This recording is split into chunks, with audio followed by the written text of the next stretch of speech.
नमस्कार दोस्तों। जैसा कि अभी हमने कल एलडीसी का एक पेपर सॉल्व किया था। मतलब उसके आंसर्स कौन से होंगे जो एनसीईआरटी बेस्ड जितना भी पोर्शन आया था हमारे इंग्लिश सब्जेक्ट में। मैं टीजीटी की बात कर रहा हूँ, टीजीटी इंग्लिश की। तो यहाँ पर क्योंकि क्वेश्चंस जो है इसमें 120 आए थे सब्जेक्ट से, और उसमें से 60 क्वेश्चंस जो थे वो आपके एनसीईआरटी से थे, मींस टेक्स्ट बुक से थे, और 60 क्वेश्चंस ग्रामर से आए थे। तो कल हमने 60 क्वेश्चंस जो एनसीईआरटी के थे उन पर बात करी थी, उनके आंसर्स बताए थे आप लोगों को कौन से हैं। और एक भी आंसर हमें ऐसा नहीं लगता जो इनका चैलेंज करने वाला हो। सारे आंसर सही हैं बिल्कुल। अगर आप चैलेंज करते हो तो आप नुकसान में रहोगे, क्योंकि केवीएस कभी भी गलती नहीं करता है, और अगर आप अपना दिमाग लगाते हो कहीं से भी तो आप बिल्कुल धोखा खाएंगे। उनकी आंसर की अभी तक जो मैंने देखी है बिल्कुल सही है। तो अब हम ये ग्रामर के कुछ क्वेश्चंस जो आए थे उनको यहाँ पे सॉल्व करेंगे। उनमें से कौन कौन से ऑप्शन सही हैं वो देखेंगे।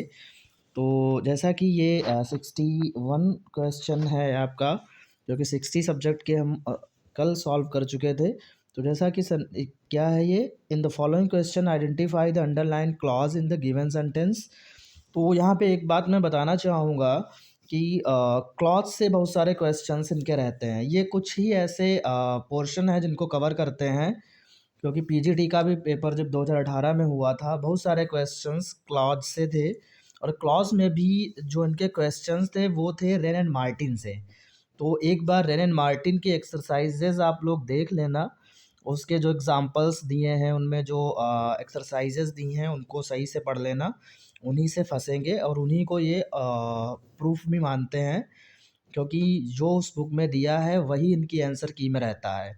तो एक बार ज़रूर आप अगर रेन एंड मार्टिन है आपके पास तो उसको देख ले, ना हो तो उसकी पीडीएफ भी है, जो है ऑनलाइन मिल जाएगी, उसको भी आप डाउनलोड कर सकते हैं। नहीं तो मार्केट से आप खरीद सकते हैं। आप ये तो बुक ऐसी है जो हर जगह मिल जाती है। तो चलिए स्टार्ट करते हैं। तो ये क्वेश्चन पहला क्लॉज से है, we welcomed her when she return to India. तो यहाँ पे ये अंडरलाइन जो क्लॉज है उसको बताना कौन सी है ये। तो यहाँ पे when she return to India time की बात कर रहे हैं, मीन्स वी वेलकम्ड, हमने उनका स्वागत किया। वी वेलकम्ड हर, हमने उसका स्वागत किया। When she return to India, जब वो इंडिया वापस आई। तो टाइम की बात करते हैं तो टाइम की बात सिर्फ एडवर्ब करता है। तो यहाँ पे ऑप्शन 3 हो जाएगा कि जो एडवर्ब क्लॉज, यहाँ पे कौन सी क्लॉज है, एडवर्ब क्लॉज है, क्योंकि टाइम की बात हो रही है। ठीक। नेक्स्ट है, in the following question identify the underline clause in the given sentence. जो 62 क्वेश्चन है यहाँ पे लिखा a man who is brave and courageous is liked by everyone.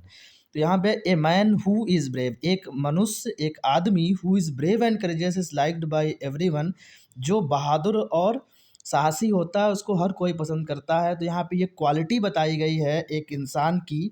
ऐसा इंसान जो बहादुर होता है उसको सब पसंद करते हैं।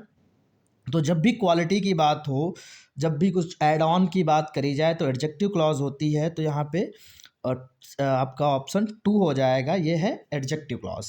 सिंपल है। अगर पार्ट्स ऑफ स्पीच आपने पढ़े हैं तो उन्हीं पार्ट्स ऑफ स्पीच के बेस पे हम क्लॉज को डिफाइन करते हैं कि जब किसी जैसे नाउन क्या होता है, noun is the name of any person, place और थिंग। ऐसे सिचुएशन, ऐसा कोई ऑब्जेक्ट, उसकी बात अगर हो रही है किसी नाम की, किसी भी तरीके का हो, तो उसका अगर रेफरेंस निकल रहा किसी क्लॉज में तो नाउन क्लॉज हो जाती है। एडजेक्टिव क्या बताता है, क्वालिटी बताता है, ये मॉडिफाई करता है नाउन एंड प्रोनाउन को, नाउन एंड प्रोनाउन की क्वालिटी बताता है। तो ऐसी कोई भी क्लॉज है जो नाउन और प्रोनाउन के बारे में बात कर रही है तो ऑब्वियसली वो एडजेक्टिव क्लॉज होगी। एडवर्ब क्लॉज क्या है, एडवर्ब क्लॉज जो है verb, adjective and another adverb की क्वालिटी बताता है, उसको मॉडिफाई करता है। तो अगर इस तरीके से कोई भी क्लॉज सिग्निफाई कर रही है तो एडवर्ब क्लॉज हो जाती है। जैसा कि एडवर्ब क्लॉज में एडवर्ब भी कई तरीके के होते हैं, टाइम, फ्रीक्वेंसी, बहुत सारे हैं ऐसे, मैनर, तो प्लेस। तो ये जो है आपके एडवर्ब होते हैं। तो पहला क्वेश्चन जो क्लॉज से था उसमें एडवर्ब क्लॉज है, दूसरा क्वेश्चन जो क्लॉज से था उसमें एडजेक्टिव क्लॉज है। नेक्स्ट हम आगे बढ़ते हैं। 63, the doctor is hopeful that the little girl will recover soon.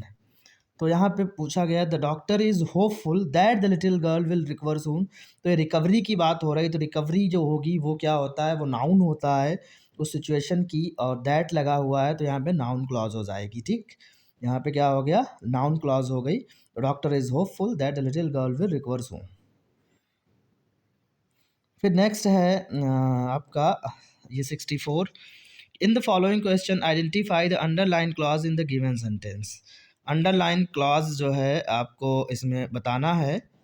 तो यहाँ पर क्या, the day on which the revolutionary was hanged is still remembered. तो इन्होंने अंडरलाइन कर रखा है the day is still remembered को। तो ऑब्वियस सी बात है कि जितनी अभी हमने ऊपर क्लॉजेस पढ़ी हैं उनमें, क्योंकि जो इनमें जैसे होता क्या है, इसको मैं थोड़ा सा एक्सप्लेन कर रहा हूँ। जैसे कि ये सेंटेंसेस जितने भी हैं तो इनका इनमें होता क्या है, जरा मैं बता रहा हूँ आपको। जैसे लिखा है we welcomed her when she return to India, ये पूरा सेंटेंस लिखा है। तो पहले क्या होता है, इसमें एक प्रिंसिपल क्लॉज होती है, एक सबऑर्डिनेट क्लॉज होती है।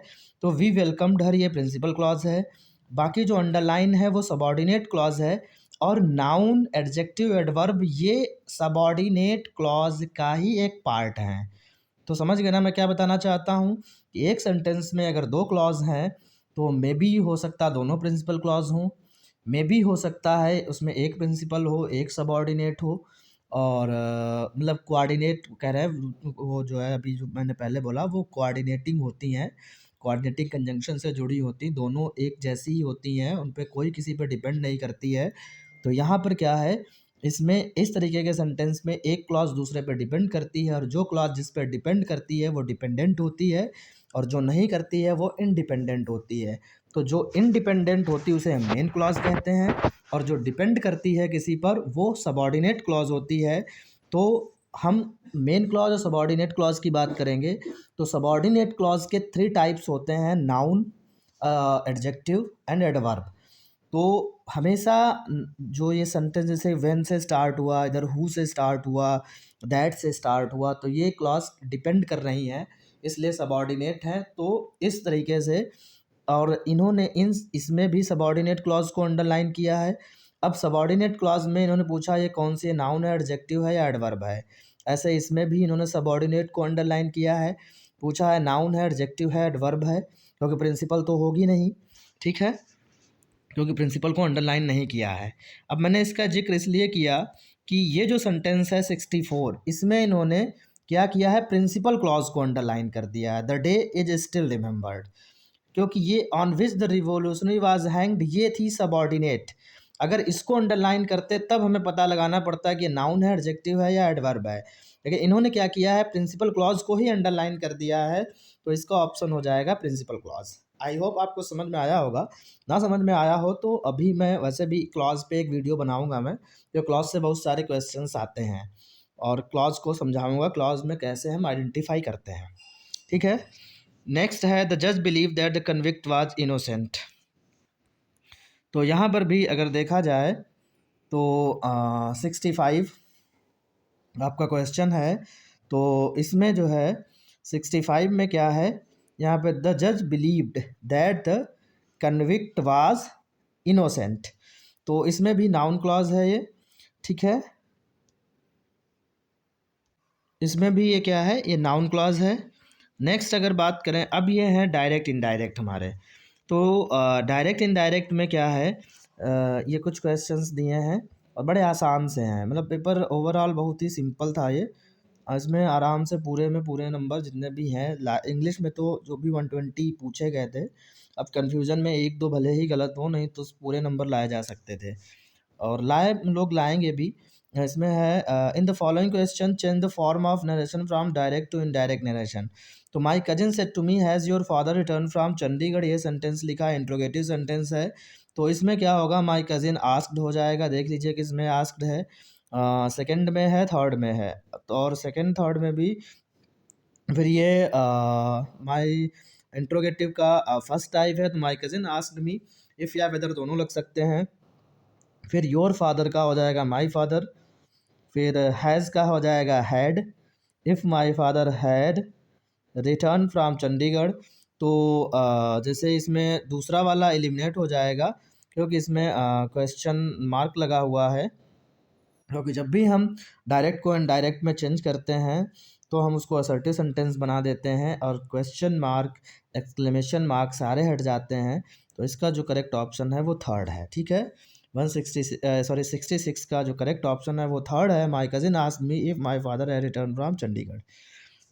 देन उसके बाद नेक्स्ट है 67 देखिएगा। इन the following question change the form of narration from, ये भी डायरेक्ट में चेंज करना है। He said I have bought A fridge for my apartment, assertive sentence है तो ही सेड कंजंक्शन दैट लग जाएगा। वैसे तीनों में दैट लगा है, चौथा अगर छोड़ दिया जाए तो ही सेड दैट। अब इसमें आई को चेंज करेंगे ही में, ही सेड दैट ही। अब हैव आया है तो हैव का हैड हो जाएगा, तो केवल दूसरा ही है जिसमें हैड लगा है। He said that he had bought A fridge for his apartment, तो इसका करेक्ट ऑप्शन हो गया 2। ठीक है, नेक्स्ट अगर बात करें 68 में क्या है कि यहाँ पर भी देखते हैं। The traveller said to me where is the railway station, interrogative का सेकेंड टाइप है, तो इंट्रोगेटिव का सेकेंड टाइप में द ट्रैवलर आस्क्ड हो जाएगा। तो आस्क्ड आपका 3 और 4 में है, और इसमें भी देखते हैं द ट्रैवलर आस्क्ड मी होगा। ठीक है, मी वेयर कंजंक्शन लग जाएगा। अब क्योंकि जो क्वेश्चन वर्ड होता है इंट्रोगेटिव सेकंड टाइप में वही कंजंक्शन का काम करता है, तो वेयर कंजंक्शन हो गया। वेयर के जस्ट बाद हम क्या लाएंगे, सब्जेक्ट लाएंगे, जो कि तो इसके हिसाब से थर्ड वाला ही सही है, क्योंकि इसी में वेयर के बाद रेलवे आ रहा है, द रेलवे स्टेशन वाज। और चौथा इसलिए भी एलिमिनेट हो जाएगा क्योंकि क्वेश्चन मार्क लगा है, तो इसका भी करेक्ट ऑप्शन हो गया थर्ड। नेक्स्ट है in the following question change the form of narration from direct to indirect narration, ये आपका पूछा गया है। ठीक है,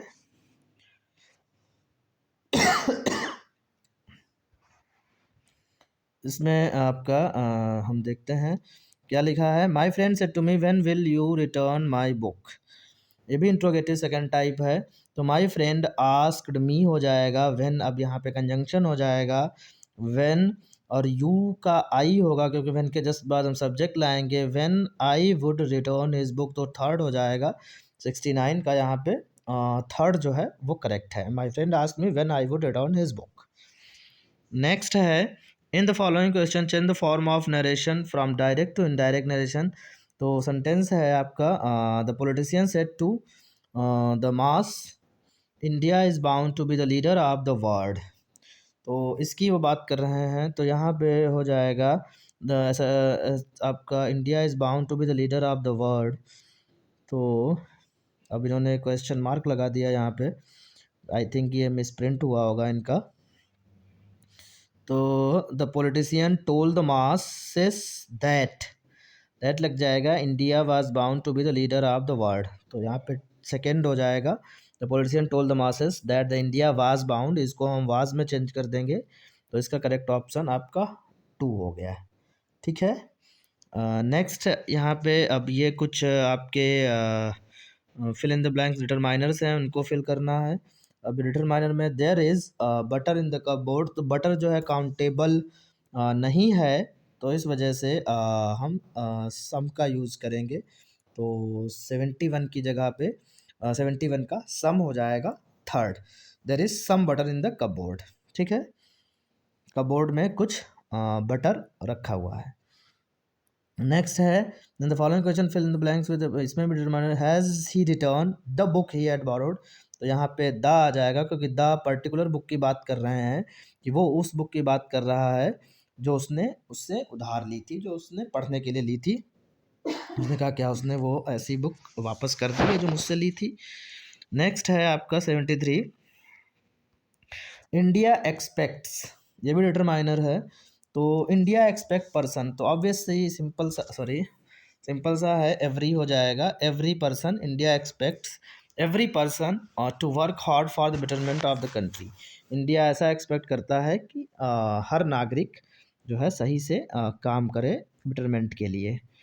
फिर नेक्स्ट है the crow went away thirsty as there was, अब कौवा प्यासा चला गया क्योंकि देयर वाज, अब ये पूछा गया है यहाँ पर, तो जाहिर सी बात है डी होगा लिटिल, क्योंकि हमेशा लिटिल की जब बात होती है, क्योंकि ये little a little the little ये 3 वर्ड होते हैं, तो लिटिल मीन्स कुछ भी नहीं, जहाँ पे लिटिल होगा, लिटिल फिट बैठ रहा है, क्योंकि टम्बलर में बिल्कुल भी वाटर नहीं है, तभी वो प्यासा चला गया।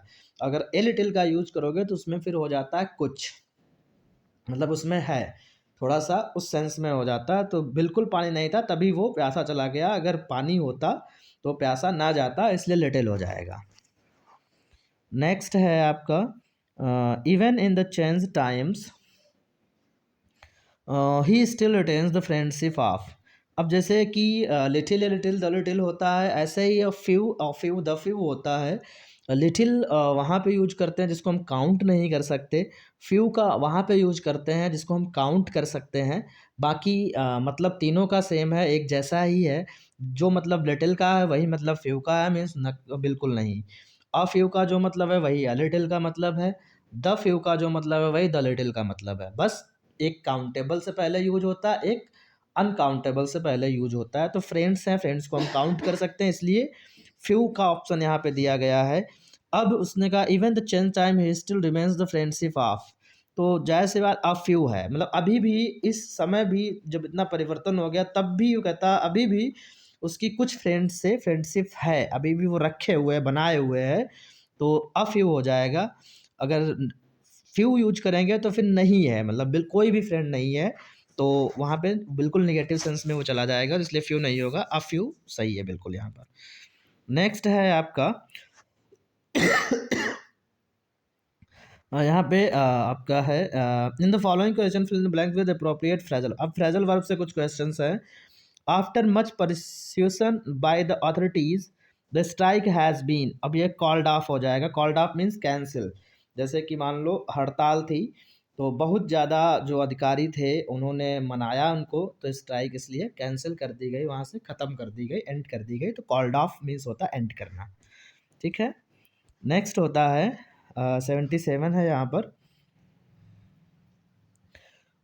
77 में है आपका द कोर्ट।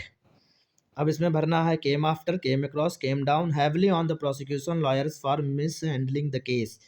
तो यहाँ पे केम डाउन होगा, क्योंकि केम डाउन ऑन का मतलब होता है रिब्यूक करना, डांटना, स्कोल्ड करना, एज ए पनिशमेंट के लिए यूज किया जाता है। तो the court came down heavily on the prosecution lawyers for miss handling the case. तो केम डाउन हो जाएगा, पनिशमेंट देना, रिब्यूक करना, स्कोल्ड करना।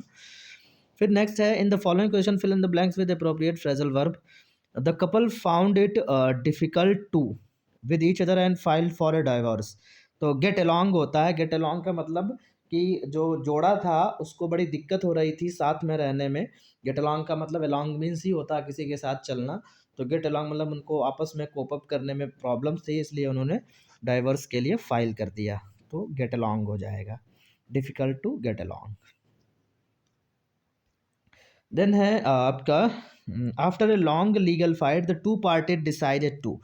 काफ़ी लंबे संघर्ष के बाद, लीगल फाइट के बाद दोनों पार्टियों ने डिसाइड किया क्या, मेकअप। मेकअप मीन्स बिल्डअप, फिर से अपना आपस में समझौता कर लेना एक दूसरे के साथ, उसको मेकअप करते हैं।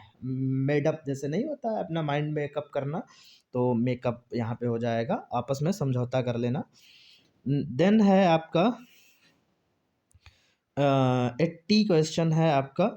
इन the following question fill in the blanks with appropriate phrasal verb. The far sighted parent decided to some money for their daughter's education. दूरदर्शी जो कुछ जो पेरेंट्स थे उन्होंने डिसाइड किया, तो सेट अपार्ट होता है, कुछ पैसा उन्होंने कहा अपनी डॉटर्स की एजुकेशन के लिए हम सेव करेंगे, तो उसको अलग कर देना। सेट अपार्ट का मतलब उसको किसी पर्पज़ के लिए, किसी स्पेसिफिक पर्पज़ के लिए कोई चीज़ हम फिक्स कर देते हैं। वो वस्तु हो सकती है या कोई व्यक्ति हो सकता है, तो वहाँ पे सेट अपार्ट का हम यूज करते हैं। ठीक है, तो उन्होंने अपनी बेटी की एजुकेशन के लिए कुछ पैसा अपना अलग निकाल दिया, उसको सेपरेट कर दिया। नेक्स्ट ये एक्टिव पैसिव से हैं। एक्टिव पैसिव में देखो समवन गिफ्टेड हर ए प्रेटी कैट।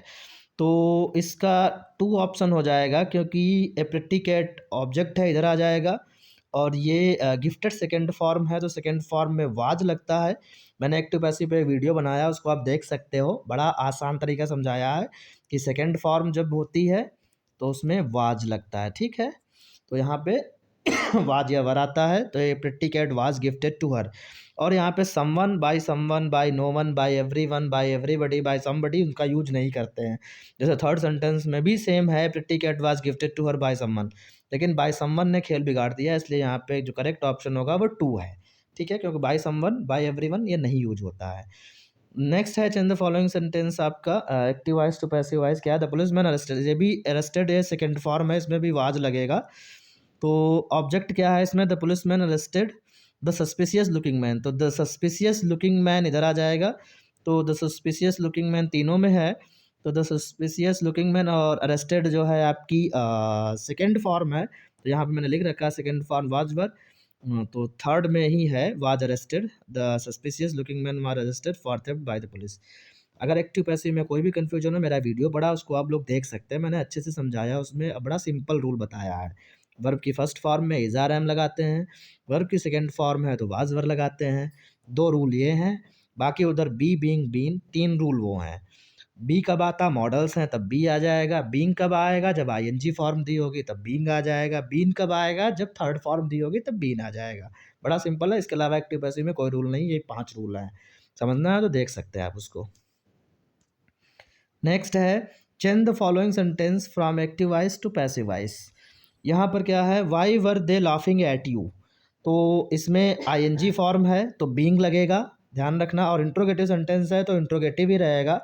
तो why were you being, being देखो किस में लगा है, चौथे में लगा है और पहले में लगा है। अब देखो इनमें से हमें सेलेक्ट करना है कौन सा सही है। पहला है why were you being laughed bye them, चौथा है why were you being laughed eight bye them. तो लाफ्ड एट हमेशा होता है, तो चौथा सही हो गया और ये गलत हो गया, तो इसका ऑप्शन करेक्ट क्या हो गया, चौथा, why were you being laughed eight bye them. ठीक है, 83 का चौथा जो है करेक्ट है। देन है change the following sentence from active voice to passive voice. Who taught you Tamil, second form है, मतलब वाजवर लगेगा। अब वाजवर देख लो किसमें लगा है, अब इसमें यू आया है तो ऑब्वियस सी बात है वर लगे। अब इसमें बीइंग आ गया, नहीं होगा। इसमें वाज है और इसमें वर है, तो Tamil was taught to you by whom. अब by whom were you taught Tamil, तो यहाँ पे आपका थर्ड वाला हो जाएगा, by whom were you taught Tamil, क्योंकि वाज वर लगता है सेकंड फॉर्म में और करेक्ट ऑप्शन है third, by whom were you taught Tamil. Next है change the following sentence from active, ये भी है दार्जिलिंग ग्रोस टी। हमने बताया था कि जब भी फर्स्ट फॉर्म आती है तो इज आर एम लगता है, ऑब्जेक्ट है टी, तो tea is grown in Darjeeling. अब देख लो इसमें इन अबेंडेंस भी होगा, tea is grown in abundance in Darjeeling, तो यहाँ पे आपका सेकेंड हो गया। ठीक है, इसका कौन सा हो जाएगा, सेकेंड ऑप्शन आपका बिल्कुल सही है। ठीक, नेक्स्ट है what A fantastic game you have played. अब यहाँ पे पंक्चुएशन से कुछ सेंटेंसेस हैं, तो ये इस तरीके का sentence, what A fantastic game you have played, exclamatory sentence है, तो इसमें मार्क ऑफ एक्सक्लेमेशन आएगा, तो 86 का ये हो जाएगा आपका 2। ठीक है, 86 का आपका 2 हो गया। ठीक है, नेक्स्ट है what punctuation mark will you use at the end of the given sentence, at what time will you go for swimming, ये इंट्रोगेटिव सेंटेंस है, तो यहाँ पे मार्क ऑफ इंट्रोगेशन हो जाएगा। अगर इसमें इंट्रोगेटरी जो मार्क्स है उसको लगा देंगे, जिसको इंट्रोगेशन मार्क कहते हैं, ये सही हो जाएगा। ठीक है, नेक्स्ट है the two great Indian classics are the Ramayana and Mahabharata. पूछा है what punctuation mark will you use after are. अब इस आर के बाद आप क्या लगाओगे, the two great Indian classics are, तो ये कोलन लगता है, ये चीज़ याद रखना, क्योंकि जब हम इस तरीके का सेंटेंस लिखते हैं किसी के बारे में, आगे फर्दर हम बताते हैं, तो वो कोलन से फिर उसको अलग कर देते हैं, रामायण एंड महाभारत। ठीक, इसको भी कवर कर देंगे हम, कोलन पंक्चुएशन में क्या होते हैं, एक्टिव पैसिव का बना रखा है मैंने, वीडियो देख सकते हो। डीआई भी मैं एक दिन का टॉपिक है, एक दिन का मतलब आधे घंटे का डीआई टॉपिक है, उसको भी मैं कवर कर दूंगा, आधे घंटे में हो जाएगा। बेसिक रूल्स उसके जो भी हैं बता दूंगा, वो एक वीडियो बना कर डाल दूंगा, तो उससे आपको हेल्प मिल जाएगी। एक्टिव पैसिव बना ही है, क्लास पे बना दूंगा, तो वो लोग आप लोग देख लीजिएगा, तो उससे आपको काफ़ी मदद मिल जाएगी। What punctuation mark will you use at the beginning and the end of speech. तो स्पीच जब भी होता है तो वो इन्वर्टेड कॉमा में ही लिखा जाता है, तो इसका चौथा हो जाएगा, सॉरी, इसका जो ऑप्शन हो जाएगा 89 का, वो इन्वर्टेड कॉमा में ही रखते हैं किसी का स्पीच। ठीक है। Where is a full stop use, full stop obvious सी बात है at the end of a sentence use करते हैं, तो ये 2 हो जाएगा इसका। फिर उसके बाद हम देखते हैं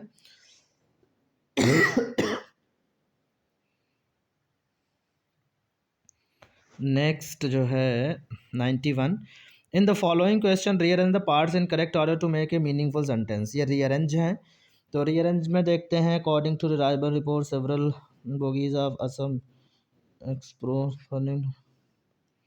वर derailed near according to C D B A. तो 91 का आपका 2 हो जाएगा। ठीक है, 91 का 2 हो जाएगा। According to reliable reports several bogies of Assam express were derailed near Asansol resulting in a grievous accident. ये बिल्कुल सही सेंटेंस बन रहा है। नेक्स्ट आपका 92 का देख लेते हैं।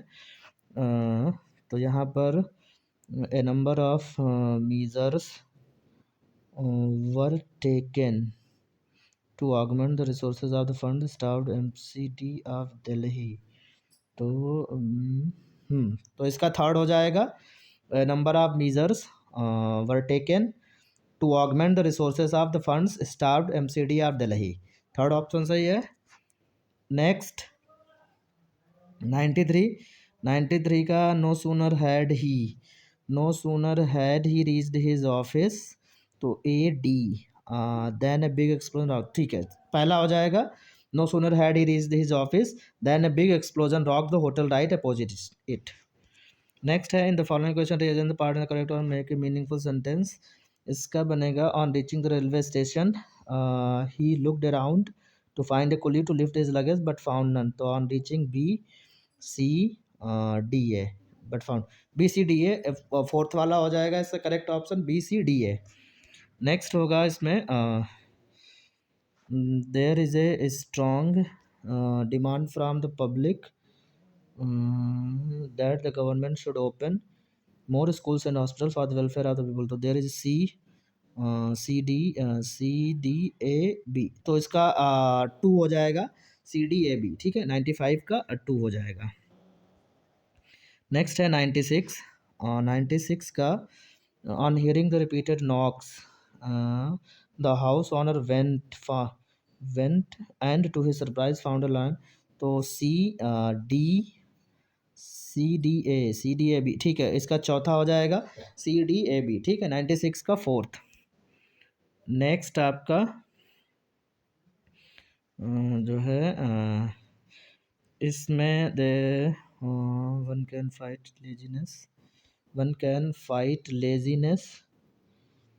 द ओनली वे से शुरू होगा। The only way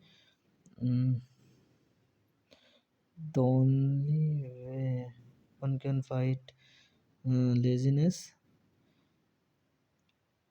is by getting up early in the morning and going for a walk। the only way B C D A 97 का 2, 97 का आपका 2 हो जाएगा। ठीक है, नेक्स्ट है 98 का इन द फॉलोइंग की one given the numbers of four in the division ironically in spite of the repeated claims of poverty reduction the number of the poor India keep on increasing। D C D C D C B A 98 का भी 2 है, 98 का 2 हो जाएगा। Next है in the following question following toxin should be avoided. intoxicating drinks and smoking should be avoided as these are ruinous for our। तो B C D A B C D A B C D A पहला 99 का पहला हो जाएगा। ठीक है, 99 का पहला सही है। Next education is the only way to liberate the India. Education is the D C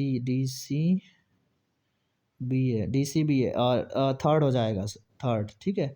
इसका 100 का यहाँ पे थर्ड जो है करेक्ट ऑप्शन है। ये है आपके वर्ब से, इसमें कौन सी वर्ब सही है ये भरना है। तो ये भी बड़े आसान है, और इनको देखते हैं। तो आई यस्टरडे इवनिंग की बात है, तो यस्टर पास्ट टेंस है, पास्ट इंडेफिनिट है, तो फिनिश्ड, ठीक है। 101 का 2 हो जाएगा, 101 का 2 यहाँ पे करेक्ट ऑप्शन है। नेक्स्ट है he had been fasting for a week when he lost. इसमें फोर्थ हो जाएगा, हैड बीन फास्टिंग हो जाएगा, ठीक है। He had been fasting for a week when he lost consciousness. Next है before he comes, before he comes, तो 10 he should have finished, he should have finished my work before he comes, तो यहाँ पे option 4 हो जाएगा, ठीक है। क्योंकि ये टेंस जो है आपका फ्यूचर का है, और वो भी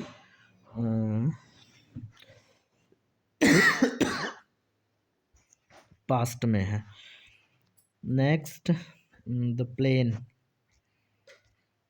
before we reach there plane, the plane had, ये आपका हैड लेफ्ट हो जाएगा, पास्ट परफेक्ट टेंस।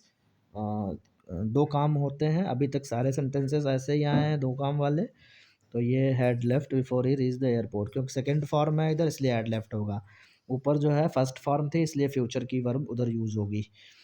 नेक्स्ट यहाँ पे 105, 105 का हैड बीन वर वाज, वर हो जाएगा, कंडीशनल सेंटेंस है, क्योंकि यहाँ पे वुड आया है, ठीक है। तो वर वाले केस में इधर वुड आता है, तो ये कंडीशनल सेंटेंस होते हैं 3 तरीके के। एक पहला होता है जिसमें इधर अगर सिंपल टेंस है तो उधर विल का यूज करते हैं, इधर अगर सिंपल पास्ट है तो हम वुड का करेंगे, और अगर इधर हैड लगा है तो वुड हैव हो जाता है। ये आपके कंडीशनल 3 टाइप्स के सेंटेंस होते हैं, और एक जीरो कंडीशनल सेंटेंस होता है जिनमें दोनों ही तरफ सिंपल प्रेजेंट की ही वर्ब रहती है। इसको भी 10-15 मिनट का टॉपिक है, एक दिन कवर कर दूंगा मैं।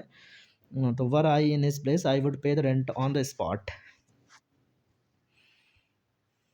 नेक्स्ट है we will be sailing for, हाँ विल बी सेलिंग हो जाएगा, ठीक है। तो we will be sailing for the US next week, तो 106 का यहाँ पे आपका विल बी सेलिंग हो जाएगा। नेक्स्ट है दे, फॉर द लास्ट 2 डिकेड्स, तो दे हैव बीन लिविंग हो जाएगा, ठीक। टाइम पीरियड दिया है तो परफेक्ट कंटिन्यूअस होता है वो, तो हैव बीन लिविंग हो जाएगा। When the teacher get up and greet him, okay ये सिंपल प्रेजेंट है, मतलब सॉरी कंडीशनल सेंटेंस है, और उसमें भी सिंपल प्रेजेंट वाली वर्ब यूज होगी, तो इंटर्स आएगा, ठीक है। When the teacher इंटर्स the classroom the student get up, अभी मैंने बताया था जीरो वाला, थ्री कंडीशनल सेंटेंस बताए थे, और एक होता है जीरो वाला, ठीक है। तो ये जीरो वाला है जिसमें दोनों तरफ वर्ब सिंपल प्रेजेंट की रहती है। They have been visiting us off and on but now they, अब इसमें सेंस है कि वो कई दिनों से रेगुलरली मतलब ऑफ एंड ऑन इस तरीके से कभी कभार मतलब आ जाते थे, but now they rarely visit, लेकिन अब वो रेयरली ही विजिट करते हैं, तो ऑप्शन 2 हो जाएगा 109 का, ठीक है। 109 का हो जाएगा यहाँ पे ऑप्शन 2। नेक्स्ट है आपका सी, अब सिंस आ गया है, तो परफेक्ट कंटिन्यूअस की बात करेंगे, तो सी हैज़ बीन सिंगिंग, ठीक है। सी हैज़ बीन सिंगिंग ऑप्शन 4 हो जाएगा 110 का, सी हैज़ बीन सिंगिंग। अब ये क्वेश्चन टैग है, क्वेश्चन टैग से भी आया है यहाँ पे, तो he usually comes home late, तो क्वेश्चन टैग का रूल क्या होता है कि उसमें जिस टेंस में सेंटेंस इधर लिखा होता है उसी टेंस का हम क्वेश्चन टैग लगाते हैं, मतलब उसी टेंस की वर्ब हम यूज करते हैं उसको क्वेश्चन फॉर्म में, वर्ब मतलब हेल्पिंग वर्ब, ठीक है। तो उसी की हेल्पिंग वर्ब के बाद जो है प्रोनाउन का यूज किया जाता है। सबसे पहले ये याद रखना है। दूसरा क्या याद रखना है, अगर ये सेंटेंस जो लिखा है ये पॉजिटिव है तो इधर नॉट लगेगा, और अगर ये निगेटिव है तो इधर नॉट नहीं लगेगा, मतलब जस्ट अपोजिट रहता है। तो ये usually comes late present indefinite tense है, और वो भी प्रेजेंट इंडेफिनिट का भी पॉजिटिव है, तो इधर जो वर्ब हेल्पिंग वर्ब आएगी वो प्रेजेंट इंडेफिनिट की नेगेटिव में आ जाएगी, तो डजंट ही। ठीक है, तो यहाँ पे 111 का आपका थर्ड ऑप्शन बिल्कुल सही है, डजंट ही क्वेश्चन मार्क। ये क्वेश्चन टैग होता है, इस पे भी बना दूंगा। और ये बड़ा ही सिंपल सा और इम्पॉर्टेंट है। टेक केयर लेस्ट यू, और लेस्ट के बाद साथ हमेशा शुड का यूज होता है, तो ऑप्शन टू यहाँ पे सही है। 112 के बाद ऑप्शन टू सही है, lest you should fall. Next यहाँ पे है, in the following questions fill in the blanks with appropriate grammatical item from the given option at this last stage in his life suddenly the actor has been left with. तो ये 113 है, तो इसमें क्या होगा, at this late stage in life suddenly the actor has been left with few admirer. जैसे कि जो एक्टर है वो अपने लास्ट स्टेज में क्योंकि ये एक ऐसा प्रोफेशन होता है जब हम हमारा डाउनफॉल होता है तो लोग हमें भूल जाते हैं, तो इसलिए फ्यू का यूज़ हुआ है, फ्यू एडमायरर्स। ठीक है, मतलब बिल्कुल भी एडमायरर्स उसके नहीं बचे, तो ये होता है, इसी के बारे में बताया गया। यस्टरडे आई सा, अब यहाँ पे क्या हो जाएगा, a lion crossing the road, तो किसमें है, टू। यस्टरडे आई सा, ये आर्टिकल का यूज है। यस्टरडे आई सा ए लायन, कल मैंने एक शेर देखा था, वो भी क्रॉसिंग द रोड, रोड को क्रॉस कर रहा था। नेक्स्ट है, will you please lend me. अब ऑन का जब भी आता है तो वो हमेशा जो हमारा पजेसिव प्रोनाउन होता है उसी के साथ आता है, क्योंकि ये इम्फेटिकली कहा जाता है ये चीज़, तो यहाँ पे योर ऑन पेन। ठीक है, नेक्स्ट है, in the following question fill in the blanks with appropriate grammatical item from the given option. Even it covid times, even in covid times they carried on. Carry on का मतलब continue, मतलब इस Covid times में भी उन्होंने अपने business को continue रखा, तो यहाँ पे 116 का आपका कैरीड ऑन हो जाएगा। ठीक है, नहीं कहते कैरी ऑन, तो वो कंटिन्यू के लिए यूज होता है। He who always speaks the truth shall be rewarded in heaven, वह जो हमेशा सच बोलता है, एडजेक्टिव क्लॉज बन गई है ये, तो इस वजह से हु का यहाँ पे यूज होगा। नेक्स्ट है 118, he seems to have reconciled himself. अब यहाँ पे बात करते हैं क्या, with his lot. He seems to have reconciled himself with his lot. ठीक है, विद का यूज होगा कि जो कुछ भी उसके पास है। फॉर फिट नहीं बैठ रहा, फॉर इज लॉट क्या मतलब है, टू भी नहीं, टू इज लॉट बिफोर।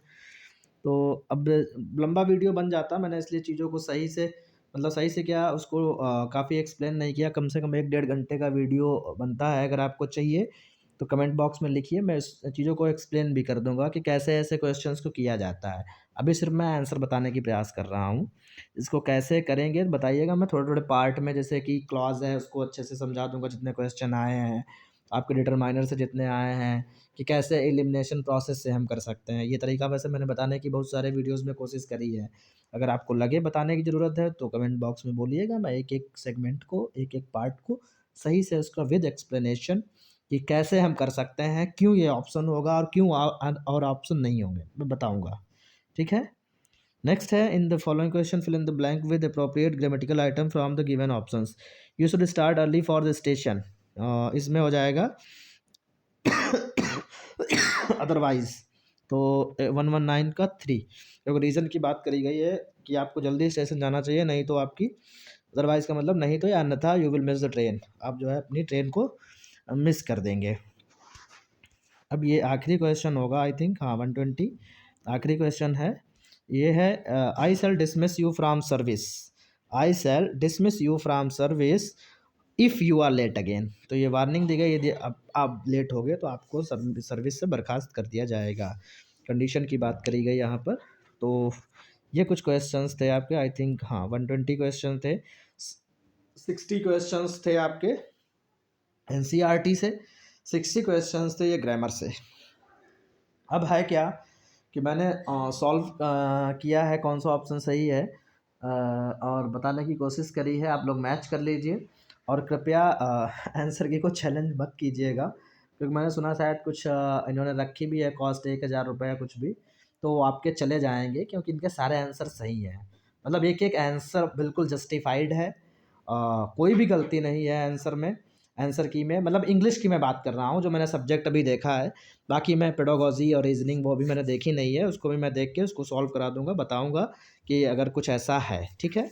तो मिलते हैं नेक्स्ट वीडियो में। हाँ, ये ज़रूर मैं बताना चाहूँगा कि क्लॉज़ को अच्छे से तैयार करिए, डीआई अच्छे से पढ़िए, एक्टिव पैसिव अच्छे से पढ़िए, फ्रेज़ल वर्ब अच्छे से पढ़िए, इसी से क्वेश्चन पूछेंगे। ये एक पैटर्न है, इसी से ऐसे ही सारे क्वेश्चंस डायरेक्ट रिक्रूटमेंट में भी आएँगे, तो अब आपको आइडिया हो जाएगा कि क्या हमें पढ़ना, क्या नहीं पढ़ना है। मतलब यही टॉपिक पढ़िए आप लोग, इन्हीं से पूरा मटेरियल आएगा, पूरा सब कुछ डिक टू ऐसा ही होगा। तो आई होप काफ़ी हेल्पफुल रहेगा आपके लिए। और बताइएगा ज़रूर अगर इनको हमें समझाना हो कि क्लॉज़ कैसे पहचानेंगे, कैसे करेंगे, फ्रेज़ल वर्ब कैसे करेंगे, ऑप्शंस को एलिमिनेशन प्रोसेस से कुछ तो याद करनी होगी, कुछ हमें अपने नहीं भी पता है फिर भी थोड़ा दिमाग लगा के करना होता है। जैसे कि हम 2 वर्ड को मिला के फ्रेज़ल वर्ब बनती है, तो उसमें दोनों में एक का तो मतलब हमें पता ही होता है कि इसका मतलब क्या होता है। तो उनको जब हम आपस में मिला लेते हैं, तो हम नहीं भी अगर हमने कहीं उसको पढ़ा है, फिर भी अपना सेंस लगा लेते हैं कि यहाँ पे ये फिट बैठेगी। उस हिसाब से भी हम कर सकते हैं। तो ये इतना कठिन नहीं है।